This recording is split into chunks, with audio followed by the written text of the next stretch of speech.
undivided attention. Protect your people from all harm, from all works of evil spirits or evil men. And we ask, Lord, enrich us, lead us, be the speaker. We seek you, thank you, we love you. In the name of Jesus, your Son, our Lord and Savior. Matthew 8:23 to 27. Then he got into the boat, and his disciples followed him. Without warning, a furious storm came up on the lake, so that there were waves. The waves swept over the boat. But Jesus was sleeping. The disciples went and woke him, saying, Lord, save us, we're going to drown. He replied, You of little faith, why are you so afraid? Then he got up and rebuked the winds and the waves, and it was completely calm. The men were amazed and asked, What kind of man is this? Even the winds and the waves obey him. Naway, lalo pa tayong parunungin ng Diyos sa pagbasa ng mga salitang ito, kasaysayan na alam na ng marami sa atin at ilang beses nang natunghayan. Alam natin na sila ay sumakay sa isang bangka, ang Panginoon kasama kanyang mga alagad, at nung nasa kalagitnaan na sila ng paglalakbay, isang bagyo ang bigla na lamang na nabuo, at sobrang malalakas na hangin ang siyang nagpauga-uga sa kanilang sasakyan, malalakas na alon ang sumasalpok-salpok at nanganib ang kanilang mga buhay. Ang mga alagad ng Panginoon ay karamihan ay mga mangingisda. Kaya alam nila kung ano ang bagyong nakakatakot, alin yung bagyo-bagyuhan lang. At itong bagyong ito, tumakot sa kanila ng gusto, nangahas sila nagisingin ang natutulog na si Jesus na hindi man lamang naabala ng bagyo, para pa siya sigurong idinuyan-duyan at lalo pang sumarap ang tulog. So yung bagyo na tumakot sa mga disciples, yung bagyong nagpahimbing naman ng tulog ng Panginoon. So merong isang bagyo, may dalawang reaksyon sa bagyong ito. At nung nagising ang Panginoon, dahil siya nga ay pinukaw, sabi niya, ano ba kayo? Napakahihina naman na inyong mga pananalig. At ang kanyang ginawa, sinaway niya ang alon, sinaway ang hangin, tumiwasay, tumahimik ang buong kapaligiran, at yung kanina'y takot na palitan ng paghanga sa kanya, sa puso ng mga alagad. Let's talk about the storm outside. Narito yung sasakyan na ito, at meron siyang bahaging medyo ilalim na pwedeng higaan, at doon nga tahimik na nakahiga ang Panginoon, at meron siyang inunan doon na maginhawang bagay. But there was this raging storm outside the vessel, outside the boat. And the disciples and Jesus, as we have seen in the story, were on the boat together. Isang bangka, maraming sakay, pare-pareho lang na nakasakay doon. They were in that same boat together. We have seen that a furious storm outside rocked the boat, and Jesus remained asleep, calm, and mysteriously peaceful. He was even restful. The disciples were afraid of drowning, so they roused the Lord, and they asked Jesus to save them. Jesus rebuked them for their lack of faith, and then rebuked the winds and the waves that obeyed him and calmed down. The men were amazed. Yun yung bagyo sa labas. Yung bagyo sa labas ng sasakyan ay nagtagumpay na takutin at guluhin yung mga alagad kasi meron pang isang bagyo. The storm inside. This is the unsaid. That which you can see only between the lines. The storm outside was common to Jesus and the disciples. Pareho lang naman silang nasa bangka, pareho lang silang nakakalob, pareho lang silang inuuga ng bagyo, pero magkaiba ng reaksyon. Why did Jesus react differently to the storm that was happening and raging outside the vessel? And why did the storm have different effects on Jesus and the disciples? The storm outside did not bother Jesus because he had no storm inside him. Payapa yung kanyang loob, tahimik, tiwalang-tiwala sa Diyos Ama sa langit, walang atraso sa kapwa, walang baggage, walang guilt, walang galit, walang jealousy, walang bagyo sa loob na pwedeng kapitan ng bagyo sa labas. He was calm and peaceful inside him. Alam natin yan, kung minsan maraming nakawan na nangyayari sa isang kumpanya, pag nagkaroon ng investigasyon, meron palang insiders complicity. Meron palang tagaloob na nagbukas ng pinto kaya nakapasok yung magnanakaw. Meron palang tagaloob na nagbigay ng mga sikreto kung paano nanakawan itong isang bahay, isang kumpanya. May kakampi sa loob yung nasa labas kaya nagtatagumpay pumasok. Ngayon, yung bagyo, kung iisipin natin na isang uri ng magnanakaw o isang kriminal, may kakampi sa loob, sa puso ng mga disciples. Kaya nakaya silang pasukin. The storm outside scared the disciples because they had spiritual storms inside them. As we can see in every other story that we read or hear about in the New Testament.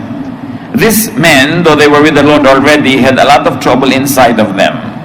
Kaya may landing point, merong foothold ang bagyo. Ecclesiastes 11:10, banish anxiety from your heart and cast off the troubles of your body. Yan ang laging paulit-ulit na itinuturo sa Old Testament man o sa New, na paalisin mo, itaboy mo, tanggalin mo ang mga alalahanin, mga bagabag, mga gulo ng iyong kalooban at isip. Alisin mo yan sa iyong katawan, alisin mo yan sa iyong isip. Kasi nagmimistulang mga bukas yan na pinto na nag-iimbita pa ng iba pa mga gulo para pumasok din. Spiritual and emotional storms whistle around. They rock the boat of our lives. They threaten even the believer. Sa atin man ngayon, kahit ka Bible-believing, Christ-centered, evangelical Christian, marami pa rin bagyo. Maraming bagyo sa labas. Bagyo na financial. Sometimes bagyo na physical, health. Bagyo na mga pagsubok na mga competition, bagyo na iniwang ka ng mahal mo sa buhay o ayaw sa'yo ng gusto mo, maraming bagyo. At yung mga bagyo na yan sa labas, nagiging makapangyarihan sa panggugulo sa atin kung merong kakampi sa ating puso. Sa loob. This could be fears relevant to survival and well-being. This could be fears of loss or hunger or poverty, sickness, danger, or even death. Sometimes they are fear of aloneness or sadness and emptiness. These are storms that can be outside, but also storms that can be inside. Anong mga laman ng puso natin sa sandaling ito? Anong mga bagyo ang nandoon, nagpupuyos, swirling, shaking us, jolting us? These are storms inside, in the mind, in the heart. Storms and fears inside open the door for storms outside to come in and terrorize a person. Pag maraming baggage sa loob, maraming iniisip, maraming alalahanin, madali ring magulo. Nagugulo nung labas. Napapansin nyo ba na pagka kayo pagod, mas madali kayong magalit? Kasi may bagyo ka na sa katawan mo, kaya madali ka nang maapektuhan ng may maingay lang na anak mo, nainis ka na. Pero kung ikaw naman ay mahaba ang tulog at masarap ang pakiramdam, kahit anong ingay ang gawin, di ka naiinis. Kasi may bagyo ka na sa loob, madali kang bagyuhin sa labas at naapektuhan ka rin. Kung sobra kang gusto magpa-impress sa bisita, konting mali lang ng hain ng mga naghain, kung may katulong ka, nung katulong, galit ka agad. Pero kung hindi ka naman obsessed sa magpa-impress, hindi ka magagalitin agad kasi meron kang agenda kung minsan na gustong-gusto mong maabot. Pag hindi mo naabot, you get upset. Kaya may mga tao na mas relax kaysa sa iba. Halimbawa, magkapatid na si Mary at si Martha. Dumating ang Panginoong Hesus sa kanilang bahay para magturo. Ang inatupag nitong si Mary, maupo doon, makiupo sa kalalakihan para marinig yung turuan. At si Martha naman became very busy with the kitchen. Hindi masama, dahil siyempre, sino naman papakain, sino maghahain, pero meron siguro pa siyang ibang iniisip, yung sobrang gandang hain, sobrang ayos na pagkain. You know, sometimes you are a perfect host, not because you love to please, but probably because you love to impress. Magkaiba yun. So what is in your mind? If you like to impress, you get upset easily if the impression is not being made. Kaya nung gulong-gulo si Martha at sinabi pa niya kay Lord, yung babae nga na yan na Mary, papuntahin mo Lord sa kitchen nang matulong-tulungan ako, maraming gagawin. Hindi naman siya pinakinggan ni Lord eh. Luke 10:40-41. But Martha was distracted by all the preparations that had to be made. Martha, Martha, the Lord answered, you are worried and upset about many things. Relax ka lang. You don't have to be a perfect host. We can have a very simple meal. What is important is to partake of the spiritual meal that your sister had chosen for herself. And that is the better choice. Sabi ni Lord, relax ka lang. Mary was one with Jesus, so she was serene, while Martha was not, so she was vexed. Ang goal ni Lord magturo, si Mary na upo para matuto. Yung goal ni Lord at goal niya pareho. Tahimik ang loob niya. Pero iba yung agenda ni Martha. Magkaiba sa agenda ni Lord. Ang naging dahilan, ang naging bunga nun, ligalig na ligalig siya at gulong-gulo. The result was that she was worried and upset about what Jesus called needless things. Hindi naman totally, completely needless yon, but compared to the benefit of being still, quiet, and listening to the teaching, yung maging busy sa kusina became needless all of a sudden. This should not be. Dapat walang ganung gulo sa loob ng isip, because Jesus and the believer are one. Because Jesus and the believer are on one boat together. Hindi dapat na natakot yung mga disciples. Bakit?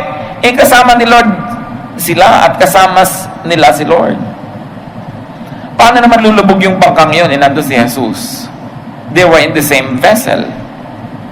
At kung maaalala natin that Jesus is with us, that Jesus is in us, hindi ka magpapadaya doon sa bulong ng mga hangin, ng mga bagyo na hindi mo kaya yan, nag-iisa ka, dapat ka nang matakot, dapat ka nang nervyusin kasi iba na ang usapan, sobrang bagyo na yan. Sabi sa Galatians 3:28, you are all one in Christ Jesus. And if we can extend the application, we are all one with Christ Jesus. Kakampi natin siya. Kasama natin sa ating team. On the boat, Jesus was the other half of the fellowship. He was calm and restful. Meanwhile, the disciples were the other half of the fellowship, and they were worried and troubled. The storm outside scared them. Dahil sila man mismo, meron na talagang baon-baon ng mga fears, worries, and cares. Kaya ang dali na nilang maapektuhan. Parang sakit, mga kapatid, na nakakahawa. Pag meron ka ng mga nakadeposito sa katawan mo ng mga atraso, kulang ka sa tulog, kulang ka sa bitamina, kulang ka sa pahinga, ang dali mo ng tabla ng sakit ng iba. Lahat naman ng mikrobyo naglutang lang sa hangin, pero bakit may tinatablan, merong hindi? Kasi magkakaiba tayo ng level of resistance at that point. So meron naman na sinipon na, yung isa naman hindi. Meron na hawa na ng TB dun sa isa na katabi, yung isa hindi. Kasi may panlaban sa loob. Kaya hindi lang yung sakit sa labas ang pinag-uusapan, yung resistensya mo rin sa loob.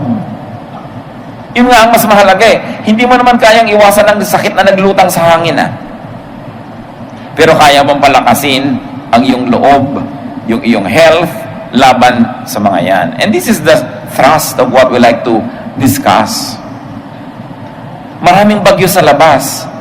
Pag nagpa-apekto ka dyan, hindi ka na matatahimik kahit kailan. Hindi mo naman mapipigil, dumadating talaga yan eh. Kaya mo pagpigilin ang pagdating ng bagyo, ang pagputok ng bulkan, ang pagtaas ng tubig, kung talagang tumataas yan. Pero kaya mong pigilin ang reaksyon mo sa iyong kalooban. Sabi nga ni Martin Luther, you cannot stop birds from flying over your head, but you can stop them from nesting in your hair. May magagawa ka tungkol sa iyong attitude dyan. So ano yun? Bakit nagiging matatakotin? Most of the time by conditioning. May dalawang bata, yung isa pwede siyang matulog sa kwartong patay ang ilaw, merong isang bata hindi pwede, natatakot. Siguro sinanay ng mga magulang yung pagmadilim, ayan, may mumuo ka dyan. Natakot tuloy sa dilim. Merong mga bata na matatakotin sa kung ano-ano, meron naman hindi. No?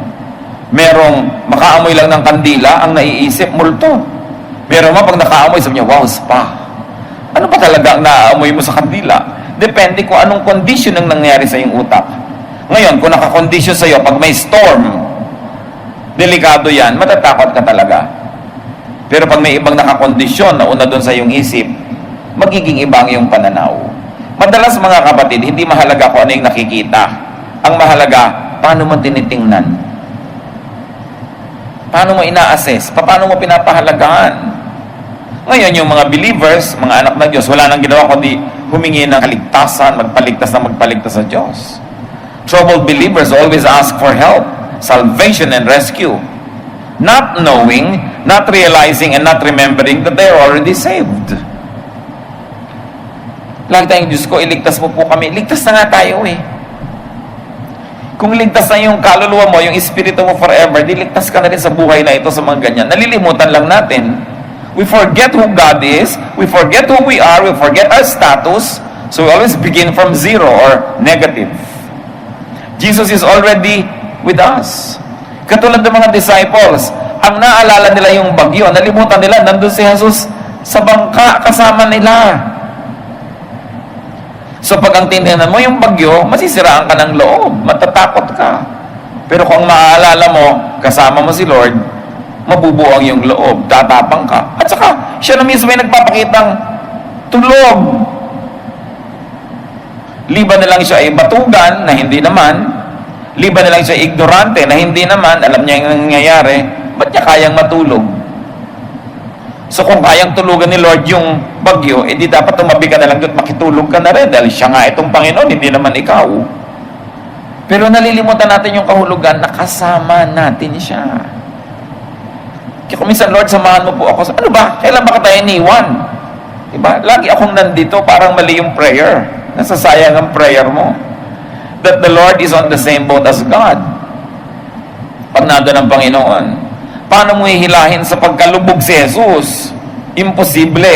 Hihilahin ka niya sa paglutang. Hindi mo siya pwedeng idamay doon. Nakiisa na sa iyo ang Espiritu ng Diyos, nakiisa na si Jesus, paano mo pa siya ipapahamak?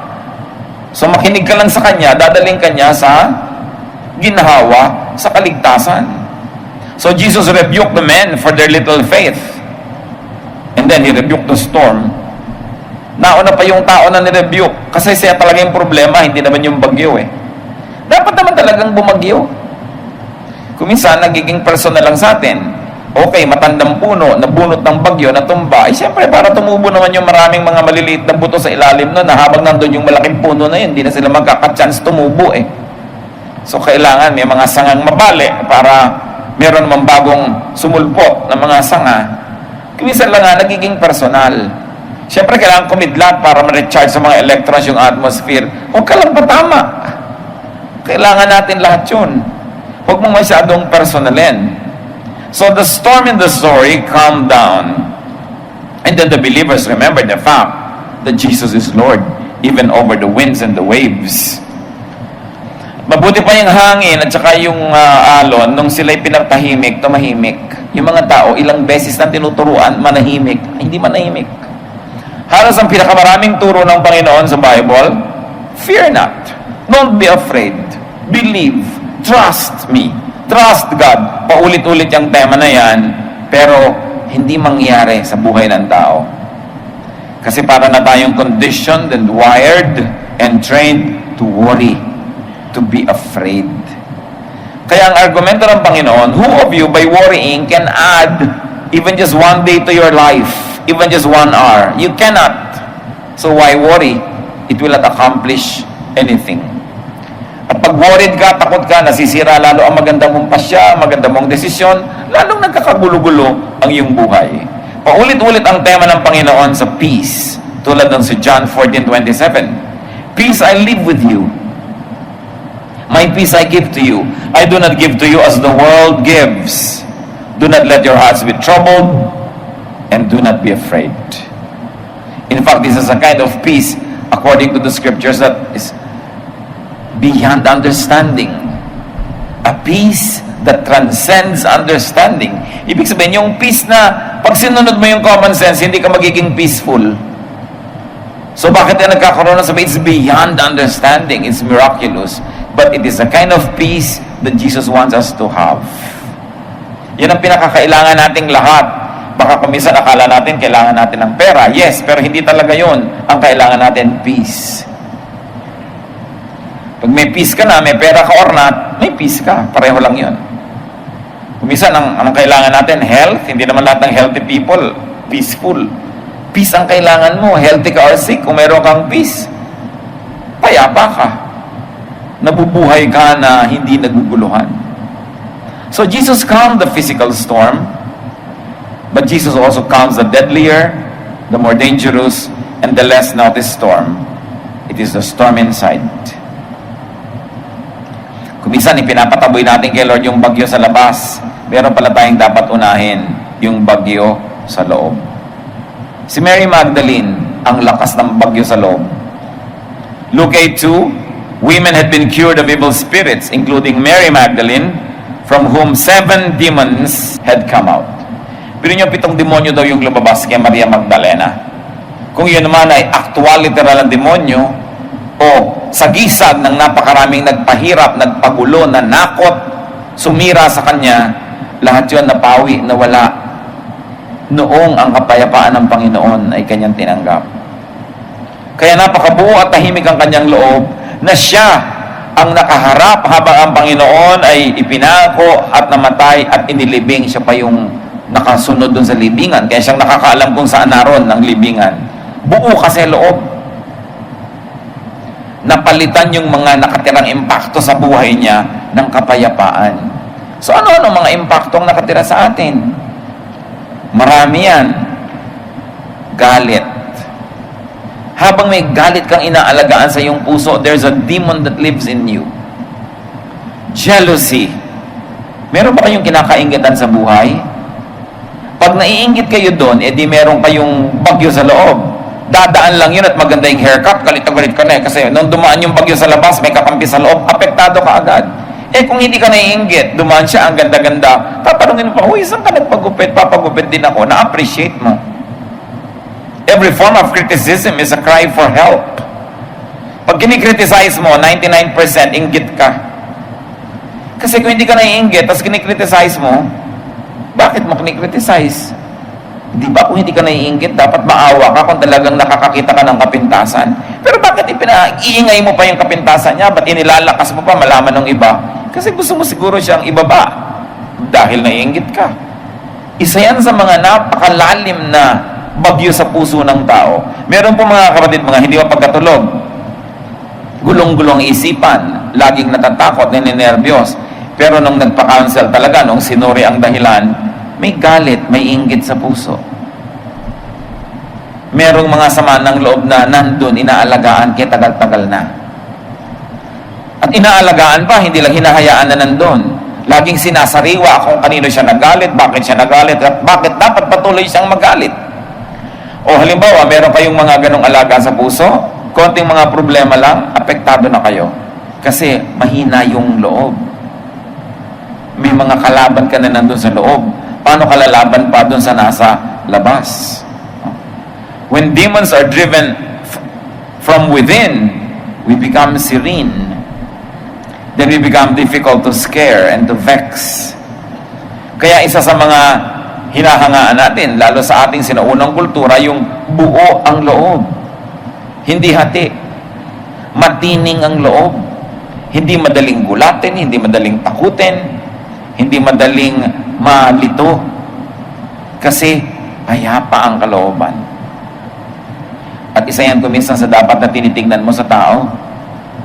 Yung mga in love at gusto na magpakasal, tinitingnan nyo ba kung yung talagang gusto nyo maging partner, buo ang loob. Tahimik ang kalooban. O ang dali-dali niyang maligalig, ang liit-liit na bagay, galit. Paano pa kung malaking bagay, galit na siya? Ngayon, hindi lang dapat iwasan ng ganito mga tao, dapat talaga sila ipanalangin, turuan, tulungan, akayin. Pero bago yon, tayo muna. Baka tayo yon. Sa Mark 5:15, when they came to Jesus, they saw the man who had been possessed by the legion of demons, sitting there, dressed and in his right mind. Itong taong to, 2,000 demonyo ang tumira sa kanya. Nung pinalayas ang Panginoon, Dati siyang agitated, ang gulo-gulo, hindi siya matahimik sa isang lugar. Ayun, nakaupo, tahimik. Alam niyo ba yung maupo lang sa isang lugar, accomplishment na yan? Kasi may mga taong sobrang gulo ng loob at isip, hindi pwedeng maupo ng matagal. Tayo, upo, lakad, tayo, upo, hindi mapakali. And he was dressed. Ibig sabihin, dating undressed. And he was in his right mind dahil napaalis yung mga nakatirang bagyo sa buhay niya. Ano kaya yun? Dapat nating isipin, baka merong nakatirang bagyo, a resident evil in our hearts. That's why it is as easy for the other evils around to affect you so much. Sabi sa Matthew 11:29-30, sabi ng Panginoon Jesus, learn from me and you will find rest for your souls. Biruin niyo may bagyo, ang tahimik na Lord, restful siya. Kung minsan hindi mo malaman kung may inis ka o hahanga sa taong mga sobrang restful. Diba? Yung dapat nang mag-alala, tahimik pa rin. Yung nagtataka ka, saan kumukuha ng peace of mind tong taong to? No? Lagi na lamang nakakatulog ng mahimbing. Samantalang ako, balisa. So at the end of the day, ikaw yung puyat, siya yung hindi. Kasi siya yung hindi masyado nag-aalala. Don't mistake this for irresponsibility, ha? Meron naman talaga nakakapagtaka, dapat na maligalig, hindi pa daliligalig. No? Mga ama ng tahanan na wala nang kakainin yung pamilya, tahimik na tahimik pa, at na-enjoy pa mag-tong its. Diba? Parang, saan ka kumukuha ng peace of mind? Irresponsible ka kasi. Siyempre, merong a certain level na dapat ka nag-iintindi. Pero hahangaan mo yung tao na kaya niyang palampasin ang mga bagay. Dahil tahimik ang kanyang kalooban. If storms outside easily scare you, test your heart. Baka may bagyo sa loob. Kung kayo mga kapatid, sabi niyo, ako irritable, ako madaling magalit, ako parang laging nagugulo, natatakot, ninenervyos, maghanap-hanap kayo ng nagtatago ng mga impacto sa loob ng puso. Kasi dapat paalisin, katulad kay Mary Magdalene, 7. Yung isa, 2,000. O sino dyan ang tatalo doon? Baka meron. Kaya wala nang masaya, wala nang maganda, lahat na lang pangit, lahat na lang nakakainis, lahat na lang nakakagulo. Kasi sa loob mismo magulo. Yes, indeed, in life there are some what people might call scary facts. One is that there are and there will be storms outside. Dami niyan. But what is the reassuring fact? That Jesus is on the boat with you. Kahit may global warming, nandun si Lord sa'yo, kasama ka. Kahit may ibang exchange rate ng dollar, kahit na gumulo ang mundo, si Lord, pag nasa puso mo, yung effect sa'yo ng magulo na yon, kung hindi man totally wala, konti lang. Ba't naman gugustuhin mong maapektuhan ka masyado? Samantalang pwede namang hindi masyado. You can have peace inside. No storm can ever sink or drown or destroy Jesus and you together. Pag kayo ni Lord na magkasama, you are unsinkable. Kasi, hindi dahil ikaw ay ikaw, kundi dahil kasama mo ang Panginoon. No darkness will be dark because Jesus is light. Pagkakasama mo si Lord, nasa isang madilim kang kwarto, akala mo lang yun. Pero kita ni Lord lahat kasi siya ang liwanag mismo. At siya ang nakakakita para sa iyo. Pwede mo siyang pagtiwalaan. Pagka parang hindi mo kaya ang isang bagay, kung gusto ni Lord na makaya mo yon, imposible pa sa Kanya ang samahan Kanya para mo kayanin. So don't always worry. Don't always be afraid. And don't always ask to be saved. Kasi saved ka na. Kung nasa Panginoong Jesus ka na, save ka na. Tama na yung kapapasave. Save ka na. Tapos na yon. It might be good news how to be saved. But the better news is, save ka na. Dapat siguro ulit-ulitin natin yun eh. Pag ang Panginoon nasa puso mo na, in-internalize mo na yan, pinagkatiwala mo ng buhay mo sa Kanya, tinanggap mo na siya sa iyong buhay at ikaw naman namumuhay sa Kanyang kalooban, ang tagal-tagal mo nang saved. Ba't ka pa magpapasave? Enjoy your salvation. Ibig sabihin, hindi ka lulubog. Hindi ibig sabihin na physically hindi ka magkakasakit o hindi ka sa kabilang buhay. Mangyayari talaga yun dahil paano ka naman pupunta sa kabilang buhay kung hindi ka matatapos sa buhay na ito. Pero yung marami tayong kinakatakutan, dapat yun isipin mo. The Lord is with me. The Lord will never allow evil to come to me and to happen to me. And if He does allow it, maybe it's not really evil. It is what is good for me. Pagtitiwala na walang patakaran, nandun lang ang kapayapaan. Kaya huwag na siya bang laging nag-a-analyze. Mga kapatid, pag ang pananalig nyo sa Panginoon, yung talagang solid, sold na kayo doon, masaya na kayo doon sa level ng paniniwala nyo, huwag nyo nang palitan, yun na. Tahimik na yun. Kesa kung ano-ano pang ine-entertain mo, pinag-aaralan mo, binabasa mo, para ka lang guluhin, ano napapala mo kung magulo ka? Kung minsan, habang dumadami yung alam mo, gumugulo yung isip mo, sabi ni Solomon. Sabi, hindi naman sinabing huwag ka na mag-aaral, pero pagka ang tinatakbo na pinag-aaralan mo, patungo sa gulo ng isip, bitawan mo, gugulong isip ko dito, ayoko ng ganyan. Kasi sabi ni Lord, faith really moves mountains. And if you have faith, of course, not all our faiths are informed. Hindi lahat ng faith natin supported by facts. But it is not knowledge that gives you peace. It is faith. Katulad sa bagyo, alam mo yung knowledge of gravity, alam mo yung knowledge ng velocity, alam mo yung knowledge ng lahat ng pwedeng mangyari. Matatakot ka eh. Kung ang pinapairal mo faith, doon ka lang matatahimik. Kaya kailangan pananalig. You only need to internalize and remember and apply that truth. 1 John 5:18, Jesus keeps the believer safe, and the evil one cannot harm him. Huwag ka laging natatakot. Romans 8:38-39, for I am convinced that neither death nor life, neither angels nor demons, neither the present nor the future, nor any powers, neither height nor depth, nor anything else in all creation will be able to separate us from the love of God that is in Christ Jesus our Lord. Walang pwedeng maghiwalay sa iyo sa pag-ibig ng Diyos. At pag alam mo yon, tahimik ka. Wala kang pwedeng puntahan, gawin, maranasan na hindi mo kasama ang Diyos. So don't let storms, and don't let the storms outside and inside scare you. Most fears are just illusions, imaginations, extended imagination. So rebuke and calm the storms inside you, and no storm outside can bother you. Parang palakasin mo ang iyong katawan. Mag-exercise ka, kumain ka ng tama, magpahinga ka. Yun ang laban mo sa sakit. Tatalbog lang yung sakit pag dumarating sa iyo kasi merong kang strength sa loob. At ganon din mga kapatid sa ating spiritual life. Strengthen your spirit inside of you.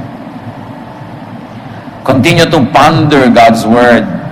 Immerse yourself in the promises and teachings of God. Immerse yourself in prayer. Develop your faith. Surround yourself with believers who are faithful to the Lord and who are strong in their faith.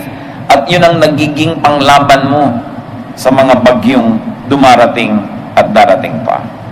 Rebuke and calm the storms inside of you. Mas mahalaga yung nasa loob kaysa nasa labas. The same heat that melts the wax hardens the clay. Diba pagka meron kang oven, lagyan mo ng kandila sa loob, painitin mo, tunaw. Pero maglagay ka ng palayok na hilaw pa, titigas. So may lumalambot, may tumitigas, may natutunaw, may nabubuo. The same heat. Tulad nitong bagyo na ito, may naguguluhan, may natutulog. The same bagyo. So anong gusto niyong effect sa inyo ng mga bagyo? Tulugan. The only way to do that is to continue to develop your personal relationship with God, your faith, and to continue to believe that God loves you and God takes care of you. Pwede mo naman baligtarin yun. Don't believe that. Doubt that. Pero ano magiging bunga sa'yo? Merong mga nagtatanong pa nga Pastor, kumisang po para may mga verses na sabi ng isa A, tapos sabi ng isang verse B. Ano po ba yun? Mali ba yung isa? Yung isa tama? Sabi natin na, well, kung nandiyan pareho yan, di parehong tama yan. Baka nagbumuka lang magkaiba kasi hindi mo kayang pagdugtungin sa isip mo dahil sa scholarship mo, kaya mukha tuloy magkaiba. Ngayon, ipagpalagay na, halimbawa magkaiba talaga, di parehong tama yan. Dahil parehong nandyan yan saan po ako lalagay Eh di kung saan ka masaya, doon ka lumagay. Di ba? Kung saan ka tahimik. Katulad ng may mga verses sa Bible na ang baptism dapat lubog. Meron naman sabi, ay pwedeng wisik, pwedeng buhos. Eh saan po ako? Eh di kung saan ka masaya. Ayaw mong mabasa ng gusto, di doon ka sa wisik. May hinahawakan ka, ba't mo ginugulong sarili mo? Pag meron kayong choice ng application, mga kapatid, saan ka ba masaya? Meron pa nagtatanong, Pastor, totoo po ba yung tithing tapos na Old Testament lang o New? Eh pareho namang may verses na magsusupport yan eh. Eh saan po ako? Eh di mo, saan ka masaya? Di ba? Isipin mo, ano bang magpapasaya sa damdamin ko, sa kalooban ko? Kasi alam ko naman yung konsyensya ko, baka naman lahat kayo sumaya doon sa wala na, no? Di ba? Isipin mo rin, tama ba tong kasiyahan ko? Is this a selfish kasiyahan? Or is this a kasiyahan because I know that what I'm doing is correct? So, huwag niyong ginugulo mga sarili niyo kumisan. Yan pa, Pastor, ilang po ba talaga pinakain? 5,000 o 4,000? Ano ba problema mo kung 4,000 o 5,000 yun? Basta marami. Hindi, tahimik ka. Bakit mo laging ginugulo? Diba, Pastor, pwede po ba akong mag-thanks or not? O kung ina-allow at ina-encourage sa iyong congregation, meron naman talaga mga verses na nag-encourage, di mag-thanks ka. Pero kung nakakagulo ka sa iba, manahimik ka, mag-thanks ka sa isang sulok. Dahil kailangan pa bang may audience para ka mag-ganon? So, dapat, pagka matagal na tayo sa Panginoon, mga kapatid, hindi na puro basic questions. Hanapan mo na kung saan ka maginhawa. Humanap ka ng lugar kung sa katahimik, payapa at masaya. Di doon ka mag-operate, lalo at covered ka ng verse. Huwag mo na problemahin yung kabila. Dahil doon sila masaya eh. Kaya may mga silent night Christians, may mga joy to the world Christians. May mga kantahan na ang haba-haba-haba, 2 oras na, hindi pa tapos. Eh kung doon ka masaya, dito ka umattend. Pero kung pag ikalima na, ano ba, ang dami namang kanta. Di huwag ka doon, lumipat ka sa maiksi ang kantahan. Kasi maiksi at mahaba, pareho lang naman yun eh. So, saan ka masaya? Saan ka tahimik? Saan ka payapa? Huwag mong guluhin ang buhay mo. Pwede po ba akong kumain ng dinugan? Diba? May nagsasabi naman talagang huwag. Sabi naman ni Lord, kahit anong kainin mo, obra. Meron nagsasabing huwag, huwag may dugo. Saan ka ngayon masaya? Kasi kumisan, kinikitira natin masyado to play it safe. Remember that the Lord sets us free. Kailan kaya natin ma-appreciate yung kabaitan ni Jesus na sabi niya, I came that you may have life and have it to the full. That when the Son sets you free, you are free indeed. Marami sa atin, Jesus had already set us free, but we don't behave like free people. Lagi na lang naghahanap ng bawal ba o hindi bawal, pwede ba o hindi pwede. Ang higpit-higpit, ang sikip-sikip ng mundong ginagalawan. Eh kaya nga namatay si Jesus para akuin na yung lahat ng kulang natin. Tanggapin nyo na hindi kayo magiging perfect kahit kailan. Hindi magiging perfect yung kapatiran. Kaya nga, pinerfect na ng grace ni Lord. Yun na lang ang paglalagyan natin ng ating pansin. Kahit hindi perfect sa tingin natin yan, perfect yan sa tingin ng langit. Kasi, pinuna na ni Kristo lahat ang kulang niya eh. Of course, a true believer will not abuse that. But a true believer will have peace knowing that he cannot be perfect this side of eternity. And you charge to the cross whatever you cannot accomplish yourself. Kaya nga may cross. So relax and enjoy the journey. Hindi bawat bagyo nagpapalubog ng barko. Pero kahit man lumubog yun o hindi, pagka napuyat ka na, hindi ka na nakatulog, nag-alala ka na, para ka na rin lumubog nun. At kung natuloy ang paglubog, 2 beses kang lumubog. Nung unang ini-imagine mo at saka nung natuloy talaga. Ang problema sa sobrang imagination, kahit hindi matuloy ang paglubog niyan, at least minsan ka nang nagdusa para ka na rin lumubog. That's why isa sa mga dapat nating dinidisiplina mga kapatid, yung pag-iisip, yung imagination. Sobrang imagination. Pastor, mag-aasawa pa kaya ako? Marami po nagkakahiwalay. O nagkahiwalay kayo, talaga hindi na kayo magkasundo. At least, siguro naman, sumaya ka kahit 2 araw nung nag-honeymoon kayo sa Palawan. Nakahiram ka ng kasiyahan. Hindi meron ka ng baon hanggang tumanda kang kasiyahan. Binabalik-balikan mo sa iyong puso. Kesa you play it too safe, thinking baka maghiwalay din, wag na lang. Wala ka man lang naranasan. Kasi you play it too safe. Your safety is in the hands of Jesus. It's not really in your hands. So sa Kanya ka magtiwala, sa Kanya ka lumapit, sa Kanya ka laging manalig, at lagi naman natin siyang kasama. Gaano natin katagal bago maunawa na kasama natin lagi si Lord? At hindi kasama na judgmental, ha? Kasamang umuunawa. nagpupuno sa kulang, nagpapatawad sa mali, nagpapaliwanag sa madilim, nagpapaayos sa magusot. Masarap siyang kasama, hindi katulad ng maraming religious people. Nakakainis kasama dahil ang higpit. No? Although of course, the Lord has very clear standards, but you must never forget that God is gracious. He wants you to be this, but if you cannot be this, His loves make you this, although you are not really. Pagka na-internalize natin mga kapatid, we will be more forgiving of ourselves. And we will be more forgiving and loving of other people. Then tatahimik ka sa buhay.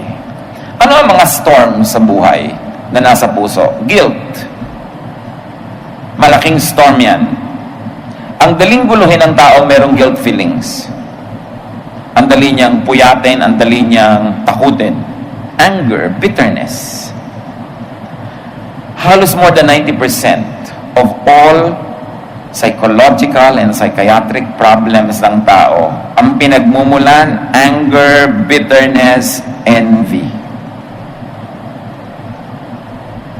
Pagka hindi mapagkatulog, gulong-gulo ang isip, laging nalilito, natatakot. Pagka talaga sinuri niya yung nakaraan, yung buhay niya, under informed interview o sharing, may lalabas at lalabas, may mag-emerge na isang pattern. Either ang taong ito nakulong sa isang galit nung araw na hanggang ngayon galit pa rin niya, o galit niya sa mundo, sama ng loob at himutok, o kaya inggit, paninibugho. Yan ang dinadapuan ng mas marami pang mga bagyo. Kaya sabi sa Bible, don't give the devil a foothold. So don't let the sun go down on your anger. Ibig sabihin, sige, natural lang magalit, pero huwag patagalin. Kasi pag nasa loob mo yung galit, doon papasok si Satanas. Yun ang nagbubukas ng pinto, nasa loob na kasi siya eh. Magkaka-foothold. Ang iba pang mga evils. At ang mangyayari, lugi ka at the end of the day. Isa pa siyempre, na storm sa loob ng puso ng tao, inaalaga ang kasalanan. Hindi naman yung kasalanan na dumadapo-dapo, dumadating-dating, napapatid-patid ka, nadadapa ko minsan, nangyayari yun sa lahat. So don't over-condemn yourself or others. Pero yung kasalanan, alam na alam mong kasalanan, ang tagal-tagal na, hindi mo malang itinataboy, inaalagaan mo pa, nagiging bagyo yun sa loob ng puso. Kasi hindi bagay yun na nasa loob ng ating puso, dapat alisin. So, ano ang tinutumbok natin lahat mga kapatid? Kung madali kayong maligalig, madaling magulo, madaling matakot, ng storms outside. Nakakabalita lang kayo sa dyaryo, nadinig nyo sa TV, sa radyo, takot na kayo agad. Yung storm outside, ang daling pumasok, may kakampihan sa loob. Dapat bunutin. Tulad kay Mary Magdalene, pinaalis yun eh. Yung possessed ng legions, pinaalis yun. So paalisin nyo rin yung nakatira sa inyo. Hindi siya bagay dyan. Ano ba yun? Jealousy, envy, doubt, guilt, anger, bitterness, or sin. Ang sin, ang simple-simple naman ang solusyon dyan, confess. Ngayon, hindi lang basta, oh Lord, as usual, nagkasala po uli ako, good night. Hindi ganong klaseng confession bago kayo matulog. Yung talagang inaamin mong mali ka, tinatanggap mong kamalian, at talagang sa Diyos mo yun, humihingi ka ng tawad, at merong kang desisyon na sa abot na yung makakaya, hindi mo na babalikan. Ngayon, nabalik-balikan mo na naman dahil mahina ka, hingi ka uli ng tawad. Kasi hindi ka naman talaga perfect. Kaya sabi sa 1 John 1:9, He is faithful and just and will forgive us. No? Mabait ang Panginoon. Huwag lang nating inaabuso kasi ikaw din ang gagawa at iimbento ng sarili mong bagyo na naman. Confess. Seek forgiveness. Isa pang natitrace natin sa mga tao may mga psychological and psychiatric problems, madalas, alam nila may atraso sila pero hindi sila humingi ng tawad. May pride involved.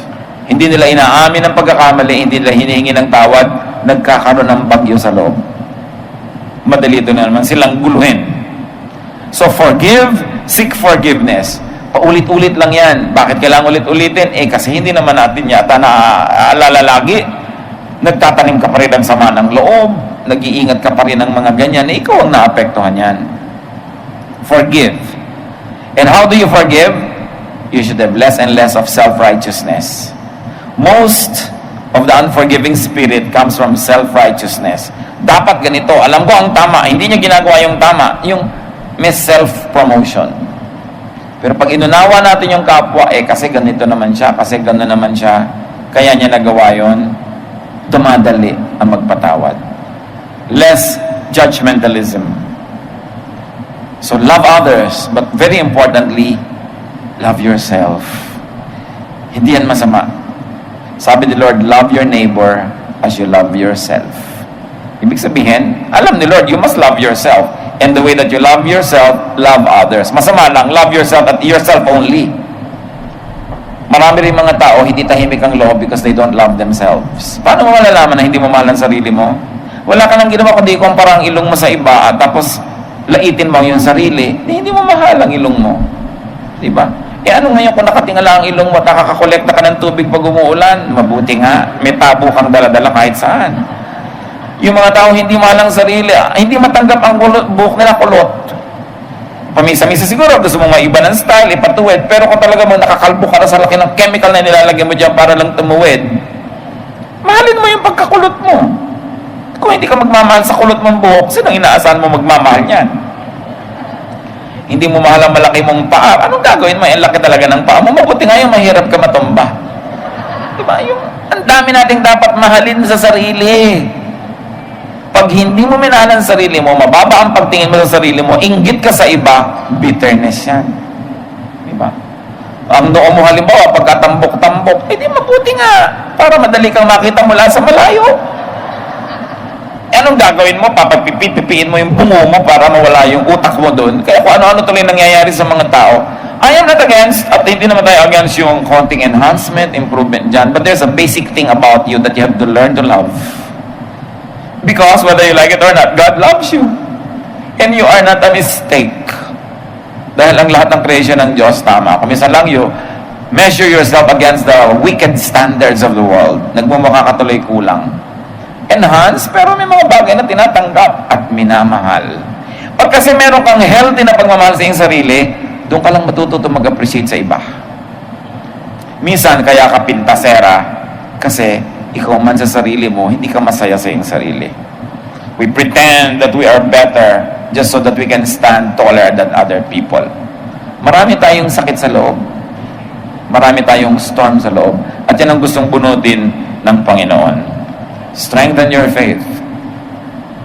And even if there's a storm outside, with Christ in your vessel, you can smile at the storm. Diba? Yan nga yung lagi nating kasabihan, you can smile at the storm. Ay, may bagyo pala. Nandito naman si Lord. Diba? Malaking insulto naman sa Panginoon yung takot na takot ka. Andun nga siya, katabi mo. So just stay on board, be at peace, rest, and enjoy the journey. Isang project na dapat natin gawin mga kapatid, buuin ang loob. Huwag hati. Madaling masira, matakot, magulo ang isang taong hati ang loob. Halimbawa, ano ba talaga yung gusto mong gawin sa buhay at ano bang ginagawa mo talaga ngayon sa buhay? Paliitin mo yung pagkakaiba niya. Narrow the gap between what you like and what you do. Between who you are and who you pretend to be. Narrow the gap. Habang nagiging buo ka, nagiging isa ka, tumitibay ka, hindi ka hati. Kahit anong mangyari, matibay ka. Dapat project, isang loob. Hindi lahat ng tao privileged to be what they want to be, but move towards narrowing the gap between your reality